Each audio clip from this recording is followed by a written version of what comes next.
Nós vamos dar início a este ciclo da 4ª viagem missionária hoje.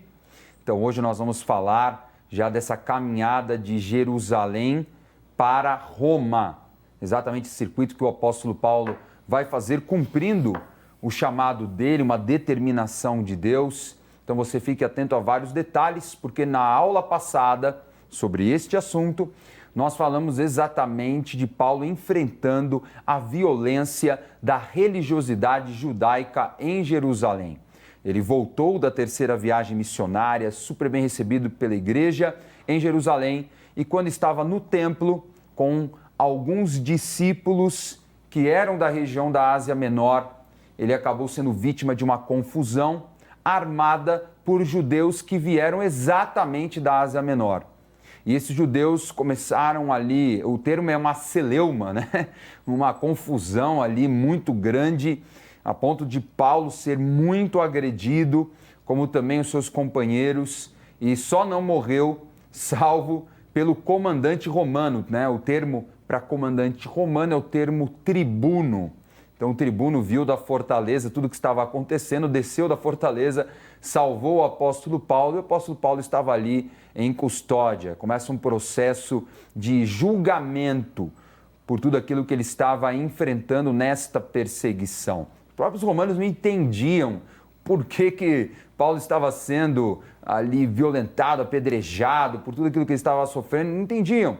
Porque na cabeça de um romano, de um incrédulo, né, de um ímpio, para ele era mais uma confusão judaica e não uma discussão sobre o reino de Deus e contrária às tradições. Então era um lance muito complexo que os romanos também não queriam entender, porque os romanos não queriam problema. E já sabemos, como falamos, que os judeus causavam muitos problemas para os romanos. Eles tinham muitas situações ligadas à religião em que eles eram revoltados, rebeldes, muitos conflitos naquela região contra os romanos e que esses conflitos vão culminar na destruição do templo e de boa parte de Jerusalém no ano 70. Não é tão distante dessa época do apóstolo Paulo. Bom, nós vamos começar lendo Atos 23, versículo 1, é o capítulo que nós vamos estudar na aula de hoje, ok? Vamos lá? Fitando Paulo os olhos no sinédrio, disse: varões, irmãos, tenho andado diante de Deus com toda a boa consciência até o dia de hoje. Mas o sumo sacerdote Ananias mandou aos que estavam perto dele que lhe batessem na boca. Então lhe disse Paulo: Deus há de ferir-te, parede branqueada. Tu estás aí sentado para julgar-me segundo a lei, e contra a lei mandas agredir-me? E os que estavam ao seu lado disseram: estás injuriando o sumo sacerdote de Deus? Respondeu Paulo: não sabia, irmãos, que ele é o sumo sacerdote, porque está escrito: não falarás mal de uma autoridade do teu povo.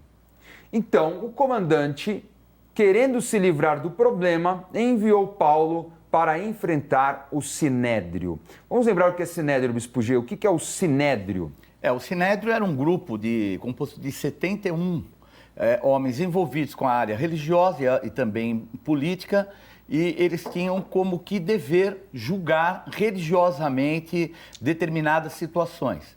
Então era uma força muito grande, até de ordem, até meio que governamental, porque eram pessoas de expressão que compunham esses 71 homens. Então era um grupo bem, vamos dizer assim, diferenciado, que agia lá em Jerusalém.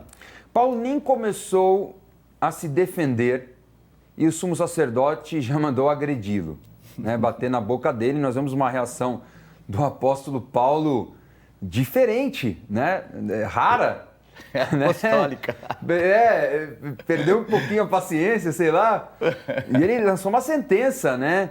Deus há de ferir-te, parede branqueada. Primeiro, o que significa isso, né? Ao que ele está se referindo, parede branqueada? Porque o que ocorre? As paredes eram pintadas com uma tinta que é como o nosso cal de hoje, né? Era um tipo de um gesso que tinha e ela era revestida e ficava sempre acumulando, e ficava sujeira por baixo. Então o contexto disso era assim, né? Porque era uma camada grossa da parede que ficava cheia de gesso branco com sujeira. Então misturava o que era limpo, né? Branqueou, mas já embaixo estava toda sujeira. Ou seja, né? Tem uma aparência bonita, mas a essência é por imunda. dentro tá toda sujeira. Exatamente. E ali, os judeus estavam ao redor dele e falaram, peraí, cara, você está falando contra o sumo sacerdote. Afinal, Bispo G, a resposta de Paulo, né, com essa retórica do tipo, não pode falar contra a autoridade, foi porque ele realmente respeitava a autoridade do sumo sacerdote ou porque ele sabia que também que se ele não tivesse essa posição, ele iria com certeza ser julgado por um outro crime? Não, ele ali naquele momento, ele realmente acho que não conhecia, ele sabia que era uma das autoridades que estava ali para julgá-lo. Mas talvez ele não interpretasse que fosse o sumo sacerdote. Por quê? Ele acabou de chegar em Jerusalém. E há bem pouco tempo, né? Porque desde o ano 47 a 52 é que Ananias vai ser o sumo sacerdote. Então havia todo um revezamento, Anás, Caifás, era uma família que já tinha, que na época que Paulo saiu, Paulo ficou praticamente 5, 6, 7 anos, são 3 anos que ele ficou lá em Efésios, eu calculo quase 5 anos fora. E era o período que ele assumiu como sumo sacerdote. E ele acabou de chegar, já está todo aquele tumulto, não deu nem talvez para ele entender essa situação. Mas eu não creio que fosse pelo fato dele não querer ser julgado por um outro crime. É porque ele realmente... E também explodiu, né? Vamos dizer, Paulo tinha um temperamento forte, era um homem aguerrido. Sim, sim. Nós temos que entender, não adiantava ali alguém vir e te bate na boca. Você está simplesmente falando algo que é uma verdade. O cara manda bater na tua boca. É difícil quem segura, né? Com certeza. Bom, eu acho diferente. Eu acho que ele queria se livrar de uma dor de cabeça, entendeu? Acho que ele falou, não, ele é uma autoridade, meu Deus. Mas enfim, né? Não dá para saber, né? Não dá para saber. Mas o apóstolo Paulo sempre foi muito posicionado sobre a importância de liderança, de autoridade, seja humana ou espiritual. Inclusive, Romanos capítulo 13, ele reforça sobre isso. Então, realmente, nós temos que obedecer a toda a autoridade que foi instituída, porque Deus permitiu, a autoridade sendo boa ou não, se você está satisfeito ou não com ela, foi Deus que permitiu que ela ocupasse essa posição, ok? Vamos ler o que foi. Uma curiosidade é que um rei, né, um governador da Síria, o denunciou por causa de violência. Esse Ananias. Esse Ananias não era boa pessoa, não, não era corrupto, violento. Então você vê que coisa, o cara que é o líder, né, a pessoa mais importante do templo, e de repente, né, o sumo sacerdote é alguém que interfere pelos homens, entre aspas, e é o cara mais violento que tinha. Assim, desde o silêncio profético, o sacerdócio já estava corrompido. Todos os sumos sacerdotes eram muito corruptos, Caifás, Anás, todos eles eram vendidos ao sistema romano. Né? Pois bem, vamos continuar a ler o versículo 6, vamos lá, gente? Sabendo Paulo que uma parte do sinédrio se compunha de saduceus e outra de fariseus, exclamou: varões, irmãos, eu sou fariseu, filho de fariseus. No tocante à esperança e à ressurreição dos mortos, sou julgado.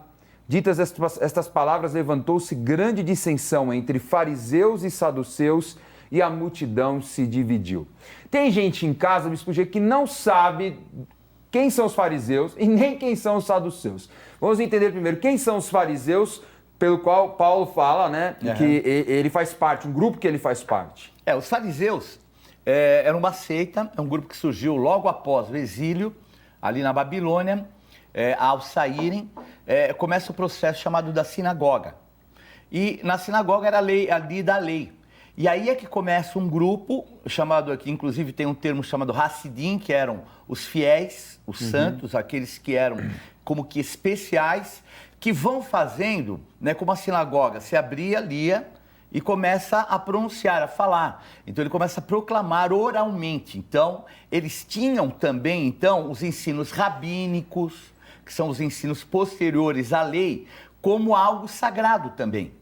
Então era algo muito diferente dos saduceus. Os saduceus só queriam saber da lei, não gostavam de interpretações, e já eles não. Mas o que ocorre é que os fariseus se tornaram, entre aspas, tão voltados para a lei, e para essa cultura mais assim rabínica, que de repente eles se tornaram exageradamente, como é que eu posso colocar, legalistas, a ponto deles cultuarem tanto a lei quanto os rabinos, os homens, né? Então esse é um lado que causou uma polêmica muito grande até para o próprio Senhor Jesus, né? Jesus teve muito problema com eles por causa disso, porque como eles tinham a propriedade de fazer ali uma avaliação da lei, eles faziam a interpretação como eles queriam. Ali não tinha mais ninguém que fazia, então eles faziam como queriam, e quando surgisse alguma coisa contrária a eles se revoltavam, porque para eles a palavra oral, a explicação oral era sagrada também. Então era muito complicado mexer com esse grupo. Eles eram extremamente zelosos com a lei e eles eram a seita mais popular da época. E era mais popular, né? O povo, né, ia muito de acordo com a direção que eles davam. Mas tinham outras seitas também, vale pra gente lembrar, né, Bispo G? Quais são as outras seitas da época? E tinha também os saduceus, que a origem deles é um sacerdote chamado Zadok, que é de uma linhagem, não a linhagem levítica, e que eles sempre foram vinculados à elite sacerdotal. Então, eles tinham esse vínculo, e esse vínculo fez com que eles ocupassem um lugar de destaque, e ocupando um lugar de destaque religioso, eles começaram a não só assim soberbecer, como não se preocupar muito com o aspecto de santidade, de compromisso real, verdadeiro. Eles eram oposição ferrenha aos ensinos rabínicos, porque eles não aceitavam que pudesse fazer algum tipo de avaliação na lei e até nos escritos. Então eles eram assim de uma forma muito agressiva até contra os fariseus por esse motivo. Então aí inclusive, vejam, ele fala sobre ressurreição. Então, para eles, não existe a ressurreição, porque o vínculo deles voltado só para os 5 livros primeiros da Bíblia e não creem nas interpretações, fazem com que a ressurreição seja algo importante, não criam em anjos, porque também não há nada que possa trazer algo para eles. Olha, eu até me arrisco a comparar alguns grupos na nossa vida hoje, em meio aos cristãos, né? Que rejeitam os dons do Espírito Santo, que rejeitam verdades espirituais. Essa semana eu fiquei chocado. Eu faço parte de um grupo de teologia e entrei no YouTube e uma pessoa falando contra o dízimo. E falando assim de uma forma até jocosa. E falando que era só da lei e apresentando. Mas será que ali é lugar para falar contra a palavra de Deus? Aí eu abri Hebreus para ele, falei, porque Hebreus é Novo Testamento, fala que Melquisedeque foi pago, Abraão pagou os dízimos para Melquisedeque, que não era sacerdote levítico, não era da lei, era anterior à lei, porque Abraão não tinha nem filho ainda, né? E aí eu pus esses argumentos e falando que em Cristo nós estamos consagrando algo num nível até superior. Mas aí eu comecei a olhar e falei, esses caras são saduceus desse tempo. Dessa geração. Dessa geração. Criticam tudo que falam, não creem nos dons do Espírito Santo. Se levanta alguém trazendo uma palavra profética ou traz uma revelação, eles são contrários. E é muito perigoso. É o lado filosófico da religião. Vida boa, né? É o lado filosófico. E eles tinham uma influência grega muito forte, os saduceus. Né? Muito forte. Então acabou tendo essa mistura. E é estranho, né, não acreditar em anjos, sendo que a Torá fala de anjos muito. Tantas vezes, né? O próprio Abraão, enfim, é uma maluquice, né? E tinham outros também, tinha os essênios, que nós falamos, né? Os essênios eram uma seita também que saíam de toda a parte da civilização. Eles se ausentavam para um local bem distante, no deserto, criam na purificação da carne. Estavam cansados daquela bagunça dos fariseus. Vamos embora, gente, vamos lá pro deserto, lá tá mais silencioso. Eles eram ascetistas, né? Eram muito voltados para a purificação do corpo, tinham banhos rituais, e tinham outros também, né? Tinham os zelotes, que eram mais um vínculo político e espiritual, que eram contra Roma, e também os herodianos, que também era uma outra seita, mas também com um cunho político voltado para os representantes da família Herodes, né? Herodes, que eram, assim, amicíssimos dos romanos. Isso. Né? Perfeito. Tá aí, já entendemos Paulo aproveitou uma grande oportunidade, gente. Viu fariseus, viu saduceus, preciso ganhar tempo, vou então colocar um contra o outro, né? Bom, versículo 9 fala assim, que houve, pois, grande vozearia, e levantando-se alguns escribas da parte dos fariseus, contendiam, dizendo, não achamos neste homem mal algum. Agora Paulo começou a ser defendido, gente. E será que algum espírito ou anjo lhe tenha falado? Tomando o vulto a celeuma, temendo o comandante que fosse Paulo espedaçado por eles, mandou descer a guarda para que o retirassem dali e o levassem para a fortaleza. No dia seguinte, o Senhor, pondo-se ao lado de Paulo, disse, coragem, pois do modo por que deste testemunho a meu respeito em Jerusalém, assim importa que também o faças em Roma. Muito bem, olha lá, hein?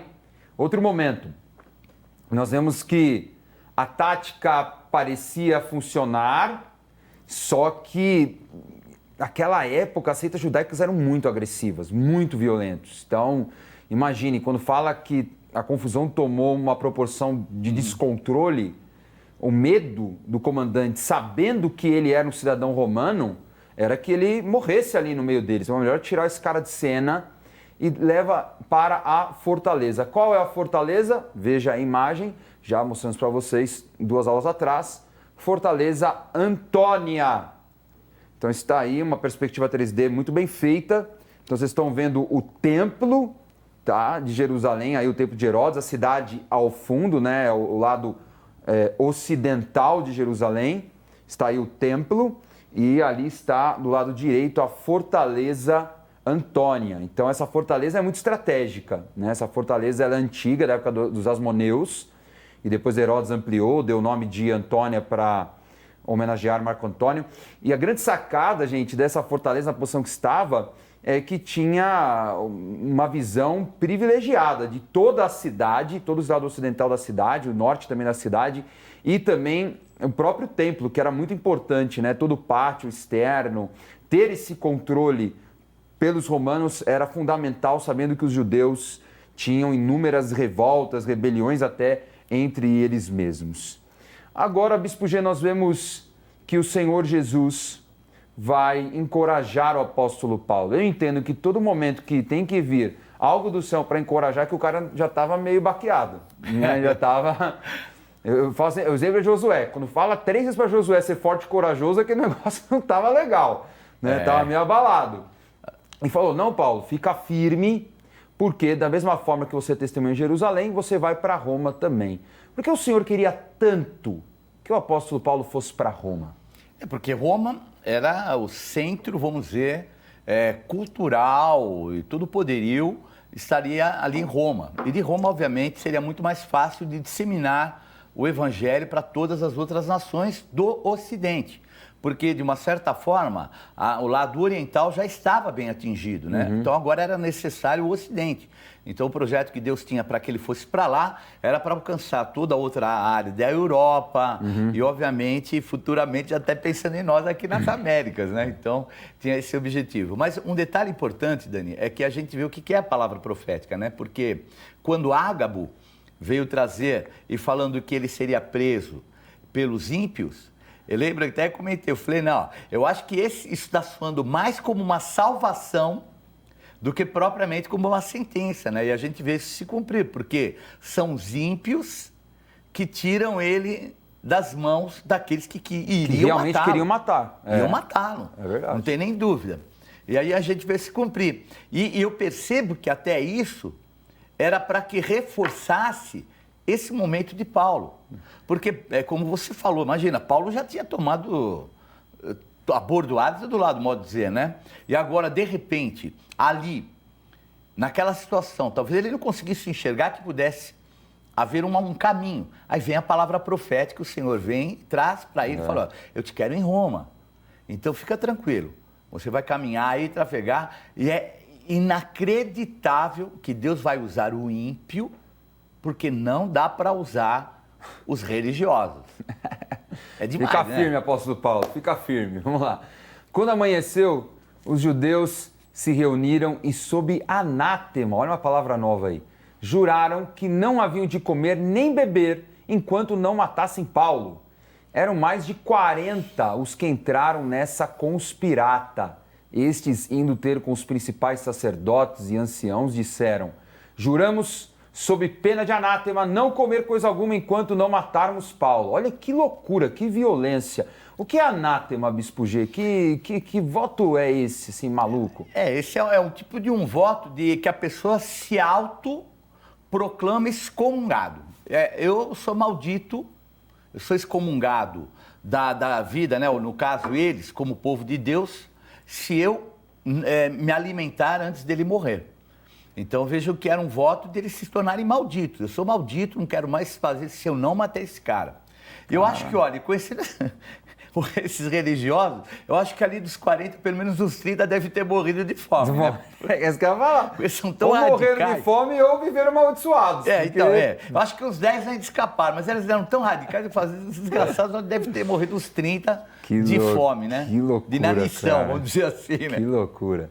Vamos continuar. Agora, pois, notificai ao comandante, juntamente com o Sinédrio, que vou-lo apresente como se estivesseis para investigar mais acuradamente a sua causa, e nós, antes que ele chegue, estaremos prontos para assassiná-lo. Mas o filho da irmã de Paulo, tendo ouvido a trama, entrou na fortaleza e de tudo avisou a Paulo. Então Paulo, chamando dos centuriões, disse: leve este rapaz ao comandante, porque tem alguma coisa a comunicar-lhe. Tomando, pois, levou ao comandante, dizendo: o preso Paulo, chamando-me, pediu-me que trouxesse à tua presença este rapaz, pois tem algo que dizer-te. Tomou pela mão o comandante, pondo-se à parte, perguntou-lhe: que tens a comunicar-me? Respondeu ele: os judeus decidiram rogar-te que amanhã apresentes Paulo ao Sinédrio, como se houvesse de inquirir mais acuradamente a seu respeito. Chamando 2 centuriões, ordenou: tende de prontidão, desde a hora 3ª da noite, 200 soldados, 70 de cavalaria e 200 lanceiros para irem até Cesareia. Preparai também animais para fazer Paulo montar e ir com segurança ao governador Félix. Deus usa uma figura que até agora não ouvimos falar, um sobrinho de Paulo. Paulo, é verdade. Que soube da conspirata de alguma forma e avisou Paulo, falou: olha, a situação é muito séria, qualquer momento, qualquer brecha, eles vão te matar. Isso é real, os judeus eram assim naquela época. A qualquer oportunidade. Eles poderiam contratar até sicários para fazer isso. Uhum. Então Paulo estava correndo um risco absurdo. E dá a perceber, Bispo G, quão grande era o risco, tamanho grupo que o comandante manda para escoltar o apóstolo Paulo até Cesareia. Nós vemos aqui, tá? Chamou 2 centuriões, então ele foi com 2 centuriões, ou seja, foi com 2 centúrias, tá? 200 soldados, 70 de cavalaria e 200 lanceiros. Uma loucura, cara. Era um exército. E quando se trata levar de lanceiro, um cara, o lanceiro é aquele, né, que tem a lança, ela tem quase 3 metros de altura. Então é uma arma para matar de longe, para abrir qualquer tipo de distúrbio. Então, quando ele falou dos lanceiros, era o seguinte: a situação era bem séria. Muito grave, muito grave. A proporção, como moveu ali a multidão, era algo violento, né? Dá para você perceber que Paulo realmente estava em apuros. Agora, será que o comandante ele estava realmente querendo proteger Paulo pelo fato de ser um cidadão romano ou porque ele queria acabar logo com a confusão? Ele estava se protegendo a ele mesmo, né? É um cidadão romano. Loucura, aquela cara. região era uma região de muita convulsão social e religiosa, e todos que iam lá queriam sempre pôr panos quentes, né? Ele queria pôr panos quentes, óbvio, né? Para manter o dele, né? O que ele ganhava e assim por diante, para não estar em lugar pior ainda, né? Bom, continuando o texto, fala que o comandante escreveu uma carta para o governador Félix nos seguintes termos, presta atenção.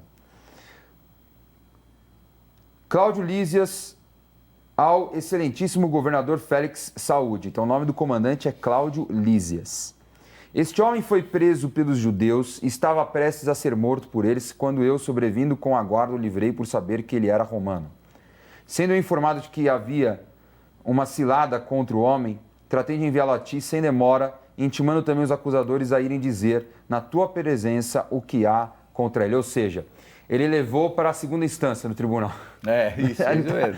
Ainda está na primeira instância, não resolve, vai mandar para a segunda instância. Então mandou para o governador Félix, mais uma nova figura, mais um personagem. Bispo G importante e também não era um cara fácil não. Quem era Félix? Bom, Félix, ou Feliz, né, que era o nome, era um procurador romano da Judéia e que foi nomeado pelo imperador Cláudio em 53, você vê, né, é uma época próxima, e que ele governou antes disso essa província. A província foi governada por ele. Ele era uma pessoa altamente corrupta, ele estava sempre envolvido com conflitos, sedições, quer dizer, ao mesmo tempo que ele era alguém que estava envolvido em conflitos, ele também sabia lidar com sedições, porque ele era uma pessoa que tinha um lado aí meio que corrupto. E que por 2 anos, né, ele no final, mais para frente, a gente vai ver que Paulo vai quase que ser extorquido por ele. Como Paulo não vai se dobrar, mas ele era uma pessoa meio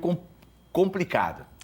Vamos ver aí o mapa do trajeto. Então, Paulo vai sair com essa escolta gigantesca, né, de Jerusalém e vai para Cesareia Marítima. Galera, tem 2 Cesareias, tá? Cesareia Marítima, Cesareia que está ali na praia do mar Mediterrâneo, ok?